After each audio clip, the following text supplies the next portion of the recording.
Hey guys, welcome in. I'm back again.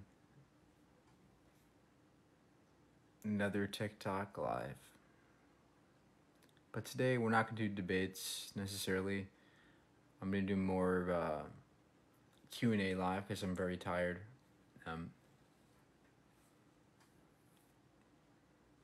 I don't have the energy to debate right now. But hopefully this will attract more people. This way we can get better questions. How do I debunk the complexity of life? Well, first of all, when we say complexity, what we're talking about is the arrangement of matter that makes us up, and that's undeniable. We are undeniably complex, relatively speaking to other things. But often a theist wants to assert that the reason why we are complex is because of some man or some magic deity that caused that complexity to happen. So typically, with their argument is essentially, we are so complex. There is no way this can be done naturally. Therefore, there must be somebody even more complex to explain the complexity of us. But look at what that argument did. It just undermined itself. Because now what it's saying is, if complexity requires design, and you're using another complex being to explain the complexity, well, that's circular, right? It's just kicking the can down the road. All you're doing now is you're saying somebody must have designed God. By that logic, somebody must have designed God. And to me, it's a bad argument. Whereas the better approach is to simply acknowledge the complexity and understand that there's a story behind the complexity. There's a 13.8 billion year story behind our complexity. Every molecule of our bodies, every molecule that makes up your body up, has tons of evolutionary baggage behind it. Okay, it carries tons of baggage. Kind of like this, it's been filtered naturally over billions of years through physical laws of nature. Evolution, natural selection, is the story that explains why we're complex. The evidence is overwhelming for evolution. And that's why theists, instead of assuming or coming to conclusions so rapidly out of ignorance, they should learn more about evolution and learn more about the complex and where the complexity comes from and how it arises before assuming it must be somebody. Because that argument doesn't even make sense, let alone address the problem. It only makes more problems occur. So, yeah. Thanks for being here, guys. Science and religion coexist. The Bible predicted things that science have discovered later. Give an example. I'm not aware of a single prediction that the Bible makes that science did not or could not predict. The predictions the theists purport the Bible makes are very trivial. Oh, there will be rain, or there will be a storm, or there will be a war, or there will be a flooding or a drought. Well, anybody can predict those things. Those things happen all the time. The quality of predictions is important to understand. You can't just say, oh, look, it makes predictions. But it's the quality of those predictions, right? And as far as I can see, every instance of a prediction being made are very poor quality predictions. Not even predictions by my standards. Hey, Kaylee. Thanks for watching. Check your Instagram, by the way. Mike looks more at peace. Oh, yeah. That break really helped me. A lot. Way less toxic. I'm built up way more patience. My mental clarity is up. I'm so much happier getting off of social media. It is so important for everybody to leave social media. We all need it, not just me, everybody. needs it. Very healthy to do. Um, how long were you gone? I don't know, a month and a half.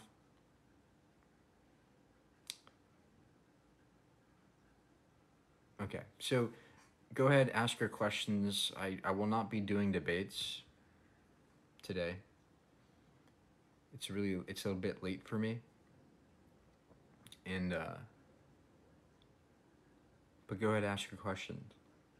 I'm reading the comments. All my attention's on the comments. So, I thought you got into an accident. No, thankfully not.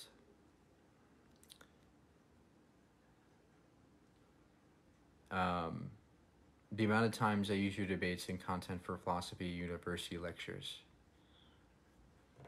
Well, I don't look. I don't claim to be an authority here. I do not claim to be an authority. I never want to be seen as an authority on this matter. I want to be seen as a catalyst for making people do their own research. So I never sit here purporting to be a philosopher or purporting to be a scientist. Never would I do that. What I am, though, is somebody who wants to inspire and catalyze others in doing their own research and learning. And that's why I'm here.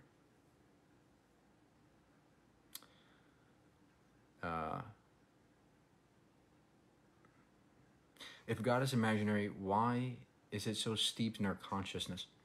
Yeah, that's a good question, and it's often asked a lot by people, right? If God's not real, why is it so like intuitive to us that there is something like a God, right? Like a man that cares about us. Well, we as people have, it's been ingrained in us, in our brains, for our entire evolutionary past. Think about it. Our entire evolution involved what? Social settings, tribes, where we are in tribes, we're communicating with each other, we look up to others, right? We see father figures as powerful, we see mother figures as loving and caring, and we as people love to personify things.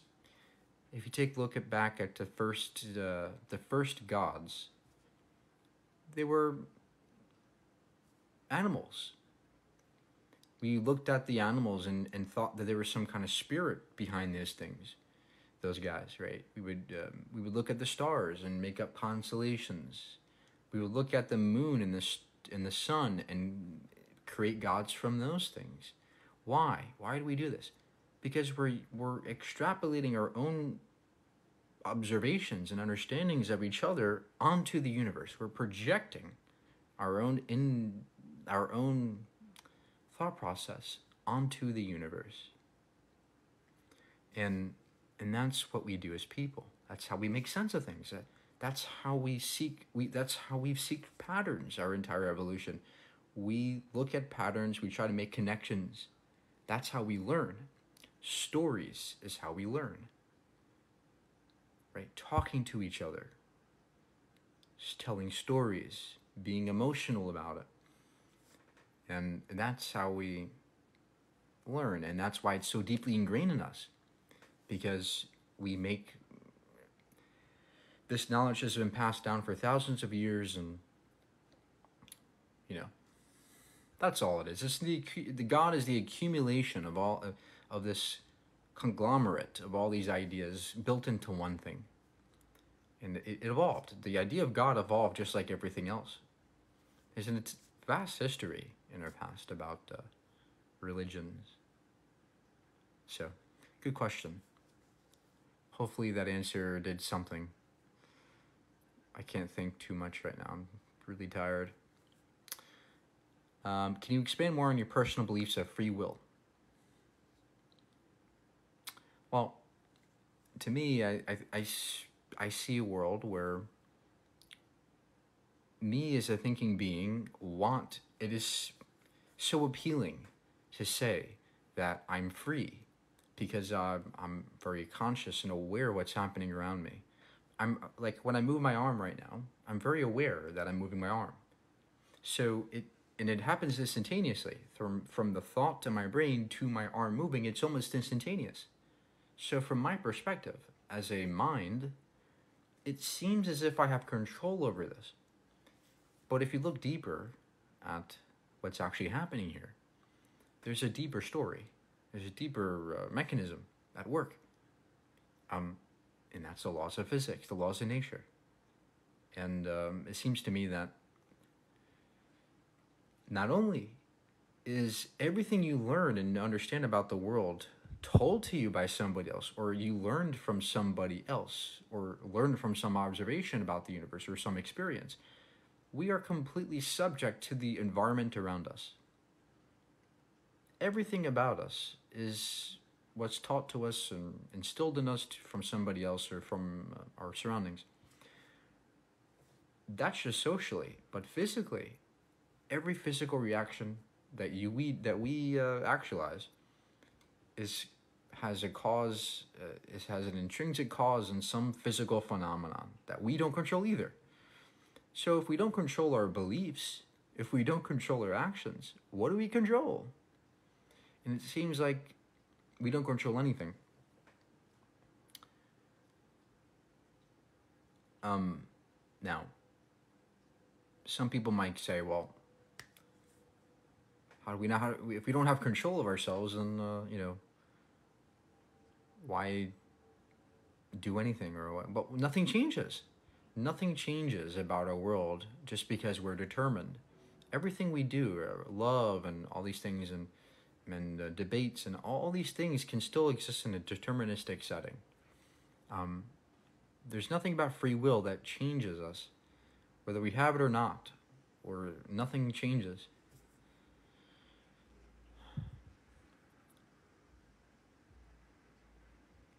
Okay.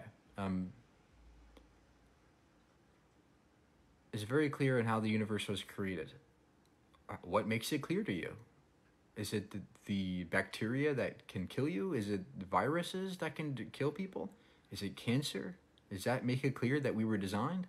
Is it allergies? Is it autoimmune disease? What makes it clear to you that everything's designed when everything's, it seems to me, arranged to kill us? Everything's been arranged in our environment to kill us. The sun gives us cancer. Water could be infected with all kinds of diseases, poisoned. The very water you drink from rivers and lakes can be poisoned or full of bacteria, right, and kill you. The very food you eat could be full of poison or toxic or compounds that kill you. Animals around us can eat us and kill us and be predators towards us. It seems to me that life is hard to come by. Survival is the exception, not the rule. Extinction's the rule. Extinction is the norm, okay, not survival. So what makes it clear to you that we're designed, that there's some reason why we are here, and that there is some conscious design or conscious reason why we are here? It's not clear to me very much at all. You're blaming the builder, not the vandals. Well, I agree that you can say that there are actions that we are responsible for, but how about all the gratuitous suffering out there? How about volcanoes and floodings and storms and earthquakes and all these natural events that we don't control at all, that are caused by nature itself or God itself? Why would God design tsunamis that wiped out thousands of people? Why? Why would God design such a system in which the sun kills us? The sun burns us? That doesn't seem like a very good design to me.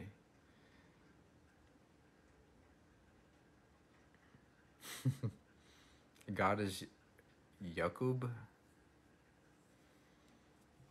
Can you expand on morality? Do you think humans have objective or subjective morality? Well, it's not clear to me what morality, what objective morality would even look like. Because what objective seems to be preference, seems to be what we prefer, what we like, and what we don't like, right? What we like is what we call good, and what we don't like is what we typically call bad. So, why on earth would there be some objective good or bad in the world? What when we say gravity is objective, right? When we say objective, we mean it's true no matter what anybody says or feels, right, about it. Objectivity means it's true.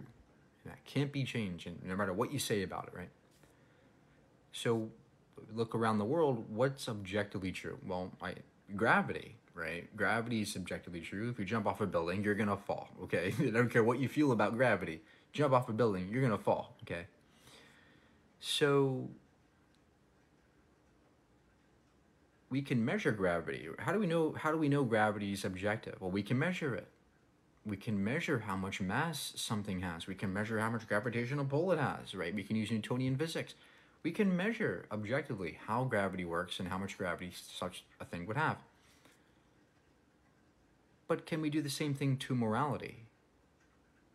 How do we measure morality, goodness and badness, such that it yields some kind of objective norm or objective notion? How do we measure objective morality? We can't. There's no physical phenomenon in reality that we can tether to some kind of objective notion of goodness or badness. There's nothing about matter that says it's good or bad. And the last thing I'll say about this is morality to me is much like taste preferences, right? If I like pizza, why do I like pizza? Is it because there's something about the pizza that makes it tasty? No, it's just my preference. There's something about my taste buds and my brain that tells me it's good and I like it and I prefer it. But there's nothing that you can independently verify outside of myself that would tell you that the pizza tasted good to me. And that's the problem. The problem is this is the problem with morality.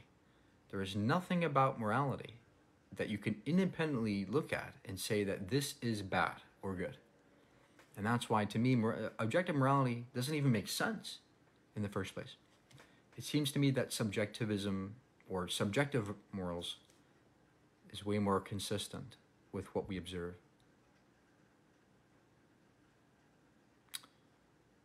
I hope that made sense to you guys. How long have I been vegan? Almost 6 years. Mike is prideful. Well, I am very proud of myself for the things I've done and who I am, and we all should be proud of ourselves. We're human, we're alive, we're conscious, we're living in one of the most amazing times to be alive. We should all be proud of ourselves. We should all be proud to be human. Why are you shunning away that pride? Why? I'm proud of myself, and I'm proud of other people around me. I'm proud of you guys. There's no reason to be mad or sad about being prideful. Now, if you're talking about hubris, if you're talking about excessive pride, well, I agree there that could be bad. But I don't see myself as having any kind of excessive pride here. What I'm simply saying is we should learn before we speak. And maybe from your perspective, you think I'm so bad because maybe from your perspective, you think God's the truth and there's only God can be the truth. And so from your perspective, maybe someone like me who says, hey, maybe that's not real, maybe you think that's prideful. But I don't think that's my problem. I think that's your problem, if anything.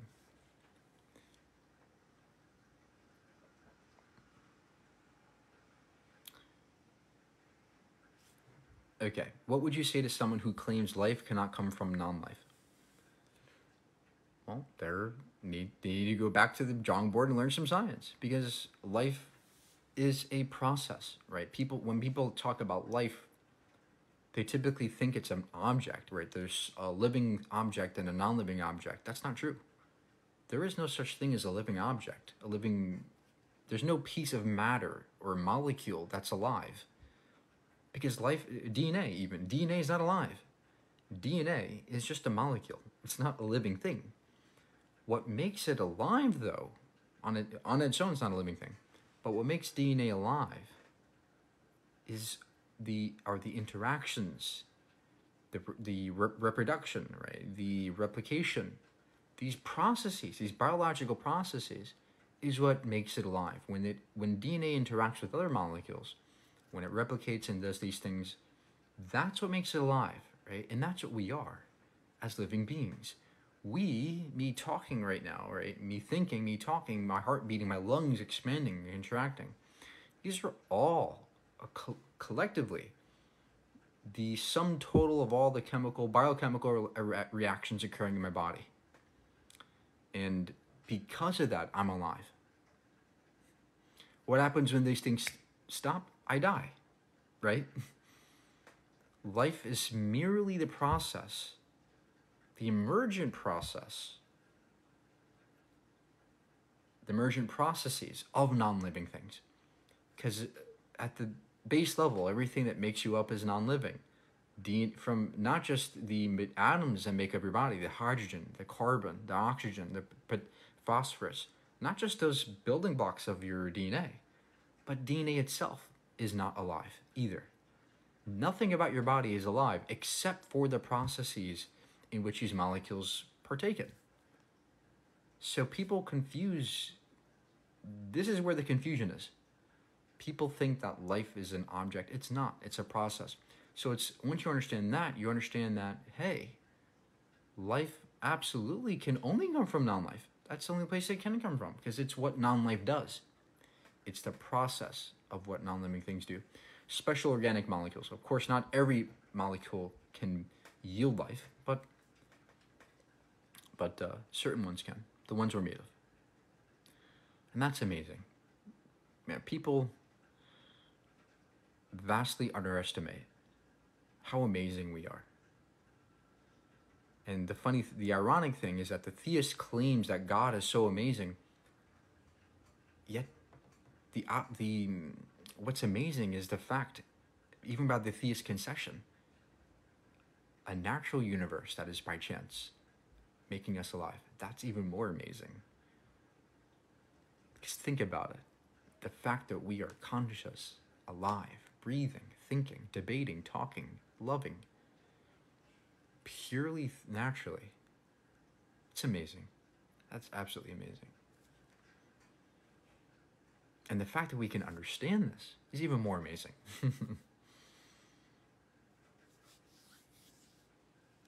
Okay, how does physical give rise to consciousness? Another great question, another fantastic question. Well, we don't know the absolute answer, but it seems to me, and I've done a video on this on my YouTube channel where I explain to you, and I give lots of scientific research and studies. It seems that consciousness is, much like life, an emergent property of physical matter. Brain, right? The brain is a vast network of billions of brain cells. I mean, think of what your brain is. Your brain is a vast network, like an entire city of electrochemical signals exchanging through your neural synapses. And we don't know exactly the source of consciousness. We don't know if there's one single source of consciousness, but it seems to me that consciousness is the collective property of what's going on in the brain. It's a very, very good question. But it seems to me, if I can sum it up very easily and simply, consciousness is the sum total of the bioelectricity of your body. Because you have to remember, guys, your body runs on electricity. Well, electrochemistry to be exact, but we can call it bioelectricity because literally we are, in a way, electrical beings that operate through electrochemistry. And that's simply what I think consciousness is. There's much to learn about consciousness, and we don't know for sure, but that seems to be the case to me. And it's fascinating.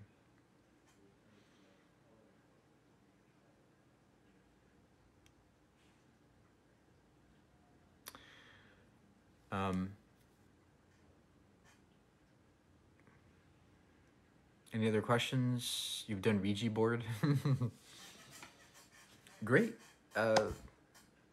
What you can do, it's if you think Ouija boards exist, do a study on them. Perform a study on Ouija boards. Take different Ouija boards in different places, different environments, change some variables, and, see if it actually works. Test it. Perform experiments on Ouija boards, right? Change up the variables. See, if you can achieve some reliable results that are repeatable. And if you could change the world. But until that day, I'm not going to just accept your claim that you talk to somebody with a game board. We need more evidence than that, right? And that's what science is all about. It's about doing the rigorous experimentation that takes years of research to achieve. Not just some guy on TikTok saying, oh, look, trust me, bro, I talked to an angel on my board. No one's going to take you seriously. But go ahead, be my guest. Prove me wrong. I'd be happy to be proven wrong. Whatever the answer of the universe is, let's see it. Let's hear it. I'm open for it. I'm not saying you're wrong, but I'm also saying that you need lots of evidence to show it.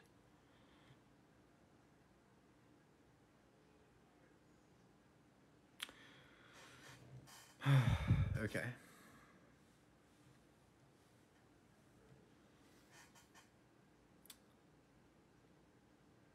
Couple more questions and maybe 5 more minutes before I gotta go.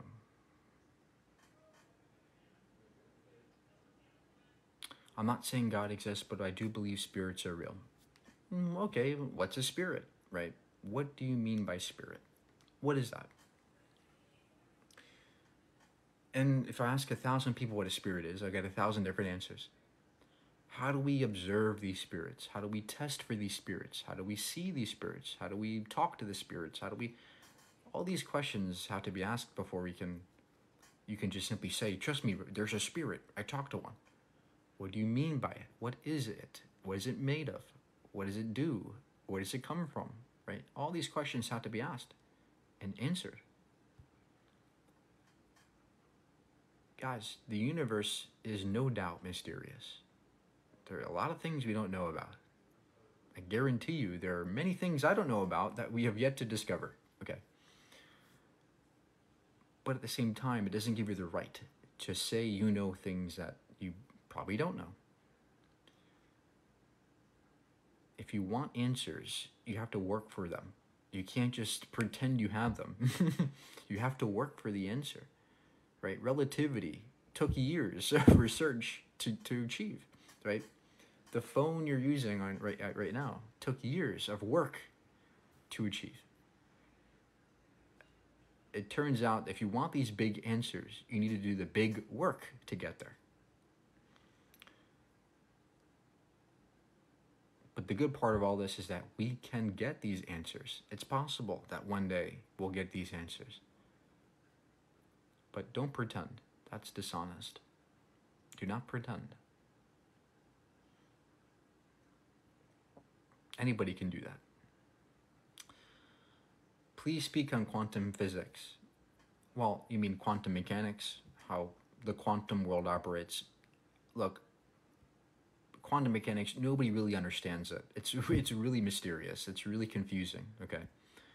But as far as I know, simply put, it's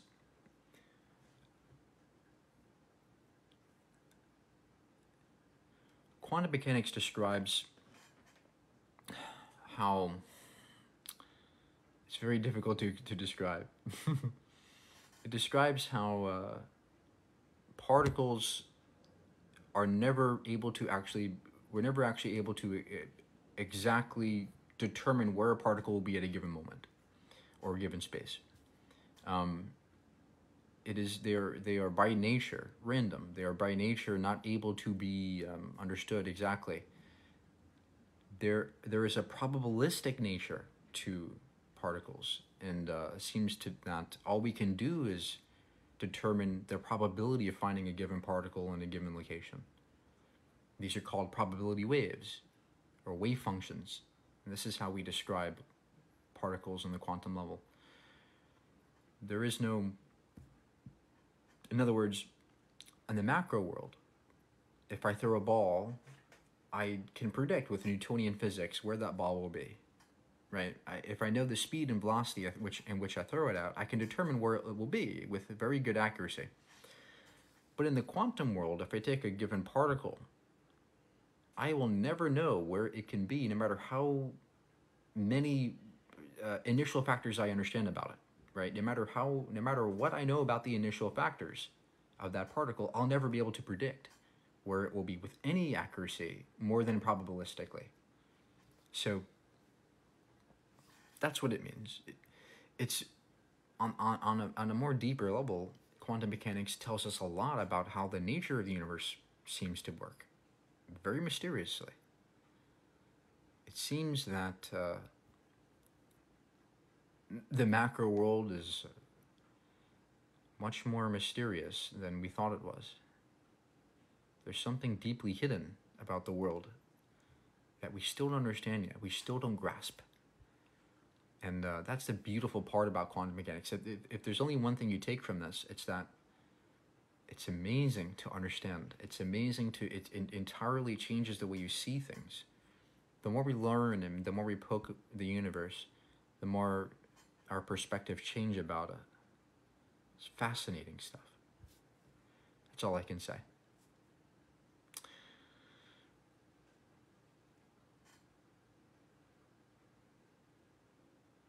Okay.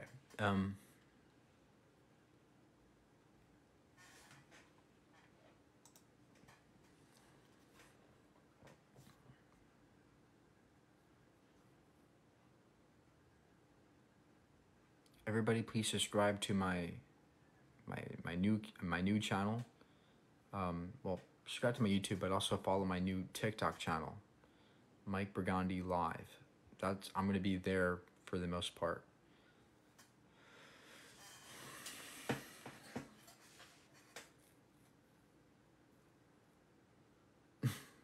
Everything I said is wrong. Show it.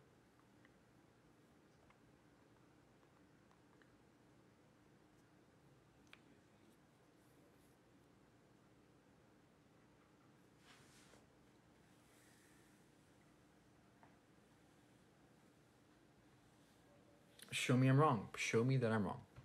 I'd be happy to be wrong.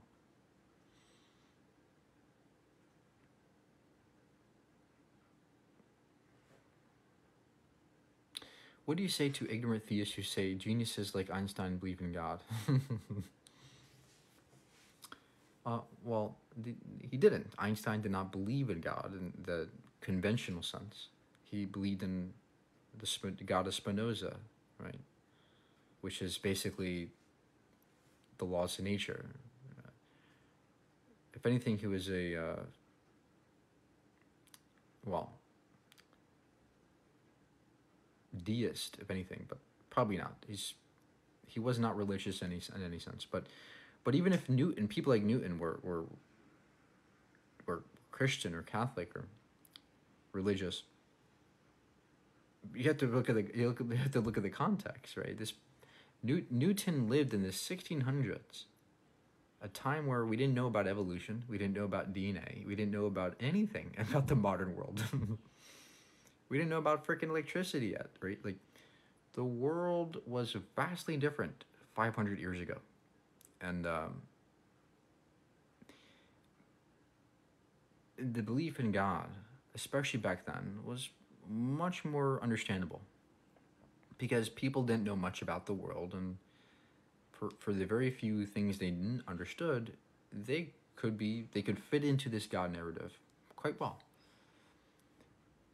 But as we learn more about the world, um, as Neil Tyson says, God seems to be this ever receding pocket of scientific ignorance. The more we learn about science, the less and less need for God there is, or there seems to be. By the way, just because you believe in God doesn't mean you're ignorant. I would never say that. But I would say you're, to some degree, dishonest because you're claiming to know something you really don't.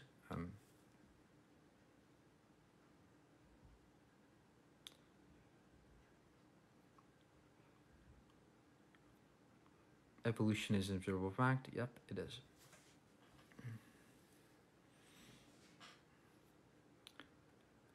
Can you prove that that does not exist? Do you know when he what?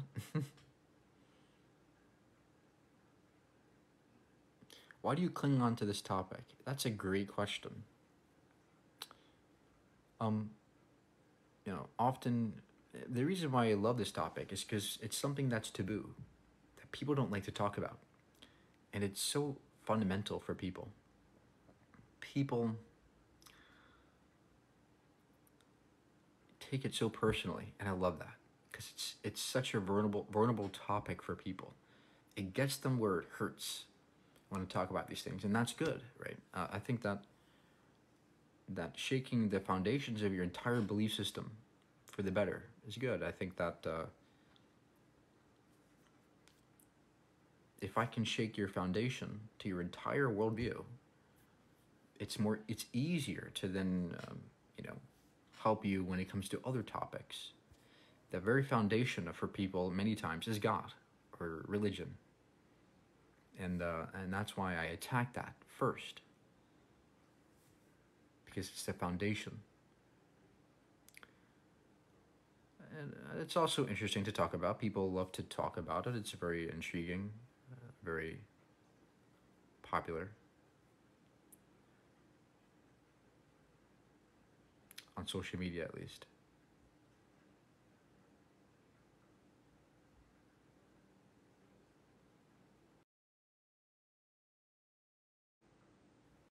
All right, guys.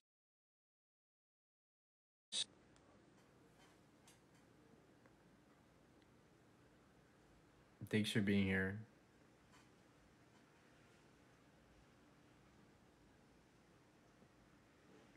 Thank you all for supporting. Do you have a book? Yes, I have a book in my bio. All my links in my bio. My YouTube, my book. It's on Amazon. It's an ebook or a paper copy. If you want it signed, I can. If you want a signed copy, you have a few left, I can ship over to you.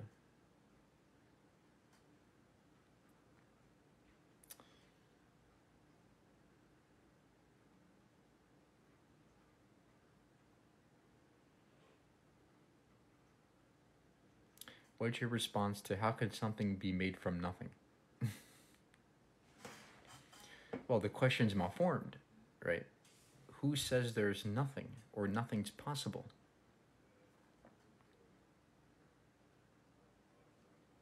What does nothing even mean? What is nothing? People typically think of nothing as dark, empty space. Right? If you think of nothing in your head and you think of dark, empty space, well, that's still something. It's still a confined entity. Right? Space is still confined. Darkness is still confined. There's a boundary to these things because you're thinking of them. So maybe it's not possible to think of nothing. Maybe absolute nothingness doesn't even exist. Maybe it's just a ridiculous word. It doesn't mean anything, like snuffleupagus or babalabaloo. It doesn't make any sense. Maybe it's not conceivable, and hence isn't a thing to talk about.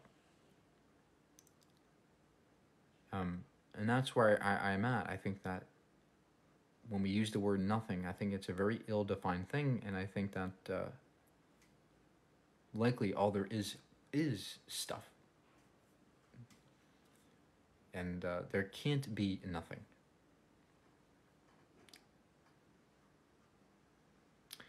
The beginning is what I struggle with. Well, again, that's another problem, right? People love to impose these primitive notions of reality onto the world. Who started this? Where's the beginning? Who did it? Like, these questions are very elementary. They're very primitive because they're presupposing that there's somebody, there's a reason. Maybe these things don't have to be the case. Maybe there was no beginning. Well, what's that mean, Mike? Well, maybe the universe is a four-dimensional block where all the time and all the space exist. This is plausible. It's very plausible that the way we perceive things is illusory. Even the very notion of time passing is perhaps illusory. So people have to recognize that our perceptions of things are flawed and limited, and that perhaps there's a deeper understanding of reality that we don't have access to yet, which would utterly defy everything we think we know about the universe. That's why it's important to learn, because that increases your bubble of understanding, which then gives you the ability to make these insights.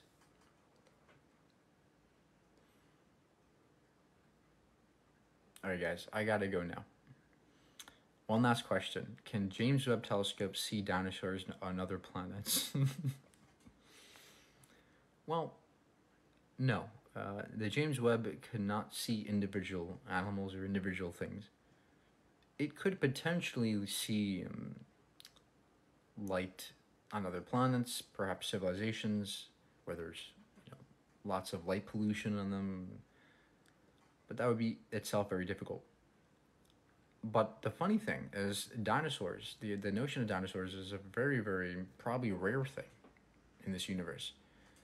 Because if you think about how many possible ways our evolution could have happened, there's so many different possible ways our evolutionary, or there's so many possible evolutionary pathways that the likelihood of finding another similar animal or dinosaur like the ones we know is very, very small. Very, very small chance that we would actually ever find another species like us, probably in the universe. Now, if the universe is infinite, well then of course there's somebody else like us out there, but we don't know the boundaries to the universe. We don't know if it's infinite, but it seems to me that from what we can see, we are probably rare. And that's amazing to understand. That's amazing to ponder how rare we are and what we are and that we are able to understand this, or whatever this reality is. It's amazing. That gives me joy in the first place of being alive. The fact that we can think and do these things in the first place, it's just remarkable. It makes me proud to be human and proud to be alive and happy to be here, experiencing this place, experiencing other people. It makes me happy.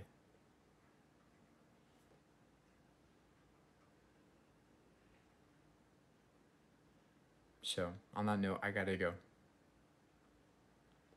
And take care of each other, guys. That's all we got. You can travel 1 billion light years, and you'll never find another person like the friends and family you know. Treat them nicely. Treat other people nicely. Be kind. Be patient.